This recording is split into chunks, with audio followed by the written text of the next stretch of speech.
নমস্কাৰ বন্ধুসকল, মোৰ এটা নতুন ভিডিঅ'লৈ আপোনালোকক আকৌ এবাৰ স্বাগতম জনাইছোঁ। ভিডিঅ'টোৰ আৰম্ভণিতে এই মানুহজনকতো আমি সকলোৱে জানো, আমাৰ দেশৰ বিখ্যাত চাইণ্টিষ্ট এজন। এখেতৰ কথা নজনা মানুহ বৰ্তমান সময়ত নাই। বিদেশতো বহু মানুহে এখেতক জানে আৰু ভাৰতীয় আৰ্মি আজি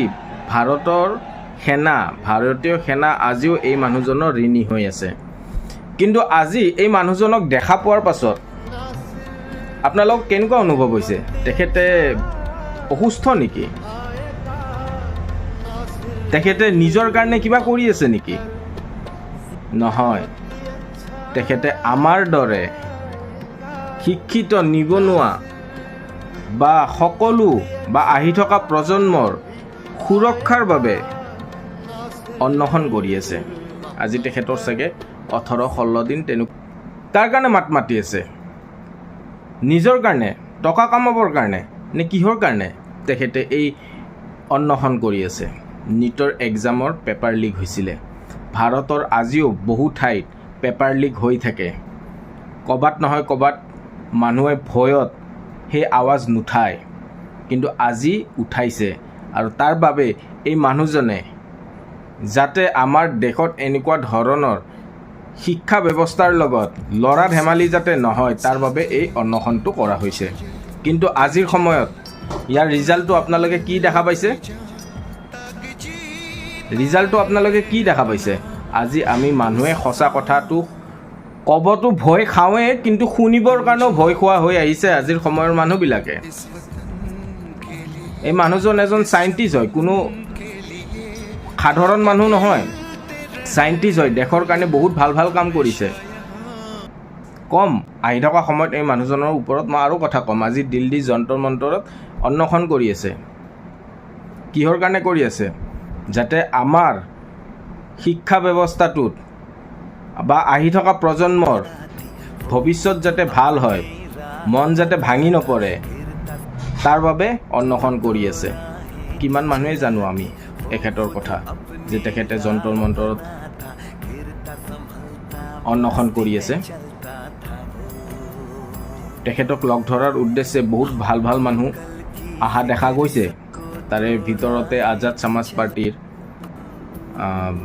চন্দ্ৰশেখৰ আজাদ, আমি বলিষ্ঠ কণ্ঠৰ বাবে তেখেতক আমি সকলোৱে জানো, বা সঁচা কথাত যি ধৰণে লাগে বা তেখেতৰ কামবিলাক যি ধৰণে তেখেতে কৰে আহি থকা সময়ত, বা তেখেতে যিখিনি কথা দিছে প্ৰটেষ্টত, আমি আশা কৰোঁ যে এটা ভাল কিবা এটা দেখা পাম বুলি আমি আশা কৰোঁ। কিন্তু আজিৰ আমাৰ মনে মনে থকাৰ পৰিণতি আহি থকা সময়ত যে আমাক এজন পংগু মানুহ কৰি পেলাব, এইটোৰ পৰা আপোনালোকে কিন্তু নাভাবিব যে আজি মাত মাতা নাই, কালি আপোনালোক আজি যদি মাত মাতিব ভয় খাইছে, কালিলৈকে আপোনালোকে মুখ চকুটো সেইফালে ঘূৰাই চাবৰ কাৰণে ভয় খাব। বস্তুবিলাক লাহে লাহে হয়তো আজি আপোনালোকৰ ল'ৰা ছোৱালীৰ একো হোৱা নাই, কিন্তু সেই প্ৰটেষ্টটো যে কৰিছে তাতো এষাৰ কথা আছে।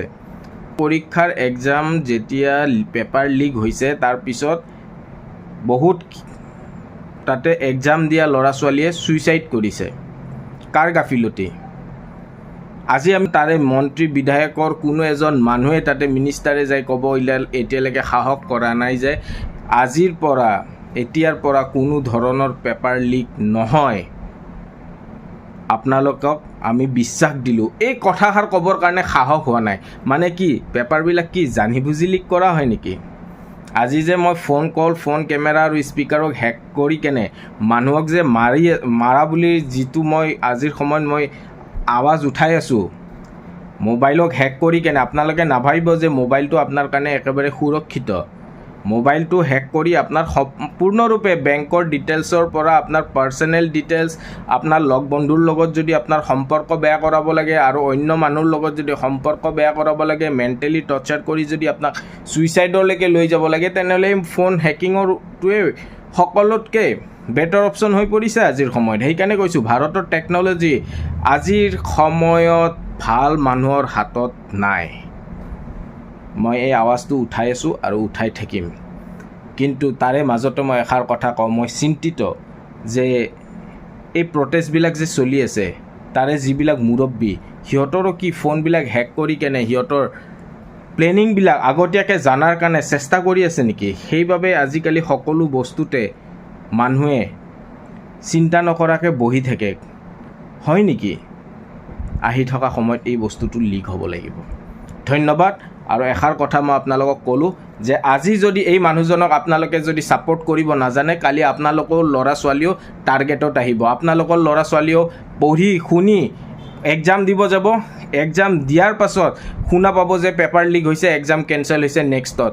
কাৰণ এজন ল'ৰা বা ছোৱালীৰ মানসিকতা ভাঙাৰ পাছত সেই মানসিকতাটো আপোনাক আকৌ উভতাই লৈ অনাটো ইমান সহজ নহয়।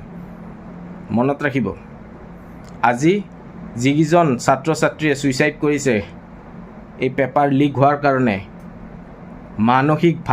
মানসিকভাৱে ভাঙি পৰাৰ পাছত, আপোনালোকে নাভাবিব আজি যদি সিহঁতৰ কালি আপোনালোকৰ। সেইখিনিয়ে মনত ৰাখক।